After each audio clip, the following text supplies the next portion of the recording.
د پاکستان اور انډیا میچ ته خو په دې میچ کې د انډیا ډیر افیشل کسانو اور د انډیا عوامو دې میچ نه بایکاټ کړی دی. یو خو د انډیا چې کومه جرسی ده د انډیا چې کوم کټ ته هغې له سپانسر هم نه دی ملو شوی په دې وجه باندې چې د انډیا کم عوامو ای دا غوښتل چې انډیا د دې میچ نه بایکاټ وکړي. خو چونکې انډیا بایکاټ کولی شو نه چونکې ایشیا کپ ته اور د انډیا اور د پاکستان میچ پکې ډیر زیات اهم دی. د براډکاسټر پریشر په بي سی سی آی باندې چونکې بي سی سی آی هم غوښتل چې بایکاټ وکړي خو باره نه پې پریشر راغو خبره د پیسو وه چېرته چې خبره بیا د پیسو شي او بیا د میلیونز آف ډالر خبره شي نو بیا انډیا بایکاټ نشي کولی. نو نن چې کوم میچ دی کیدای شي ګراوند تاسو لا مکمل فل میلو نشي. عموما د پاکستان اور انډیا چې کله میچ شوی دی او کله هم ټیکټې د سیلینګ دپاره شو شوي دي ټیکټې د سیلینګ دپاره اویلیبل شوي دي نو د پاکستان اور د انډیا د میچ ټیکټونه چېرته په 15 منټو کې خرڅ شوي دي چېرته په 10 منټو کې خرڅ شوي دي چېرته په نیمه ګنټه کې خرڅ شوي مطلب په ګنټو کې دننه د پاکستان اور د انډیا د میچ ټیکټونه خرڅېږي.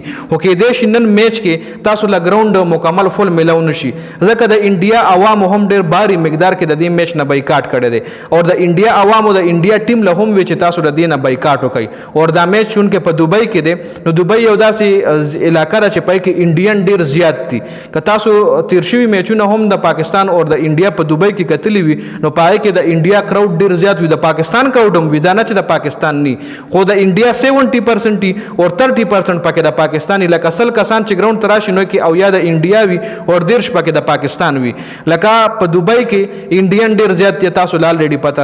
انډیا د پاکستان خلاف چې کله میچ نو یې نه مس کوي هغه دا یو ډېره غټه اپرچونټي یو ډېر غټ انټرټینمنټ ګړي. بل د انډیا او د پاکستان چې کله میچ نو دی ته هاي افیشلز کسان هم راځي لکه د بي سی سی آی د انډیا د کرکټ بورډ چې کوم منیجران یې څومره کسان یې راغلي دا میچ په ګراوند کې ګوري. دې نه علاوه د انډیا د فلم سټار چې هیروګان اکثر به تاسو کتلی اجے دیوګن شو اکشے کمار شو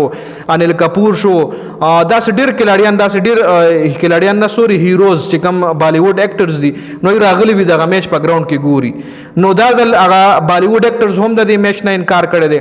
عوامو هم د دې میچ نه انکار کړی دی او افیشل چې کوم ټیمان دي افیشل چې کوم د بي سی سی آی کسان دی هم د دې میچ نه بایکاټ کړی دی نو ګراوند ته کتلو له به نځي او چې کوم افیشل کسان ګراوند ته میچ کتلو له تلي وي نو هغه د براډکاسټر نه دا ریکویسټ هم کړی کیمرامینو نه دا ریکویسټ هم کړی چې تاسو موږ په ټي وي نه ښایئ تاسو موږ په غټ سکرین باندې نه ښایئ لکه کیدای شي هغه میچ کتل مجبوري وي ګراوند ته تللی وي د هغه مجبوري وي خو تاسو موږ په کیمرا نه ښایئ لکه یریږي د انډیا که کلاړي دی د انډیا که سیاسي سړی دی د انډیا که یا داسې فلمي هیرو دی نو هغه د پاکستان خلاف خبر هم نشي کولی د پاکستان خلاف وایي چې میچ ته نو میچ ته هم نه راځي هغه وایي نه میچ ته موږ لاړ شو میچ موږ ګورو موږ په سکرین باندې راشو په ټي ویانو مو عوام وګوري نو دغه عوام به زموږ نه نفرت شروع کړي زموږ فین فالوورز کې به کمې راشي موږ به په سوشل میډیا ټرول کیږو نو ډېر اکټرانز ډېر داسې د انډیا افیشل چې کوم دي هغه انکار کړی دی چې موږ د دې میچ نه بایکاټ کړی دی او موږ دې میچ کتلو له نه ځو. نو ګراوند امید دی چې نن کتلو له ډک میلو شي سپورټران ډېر راغلي وي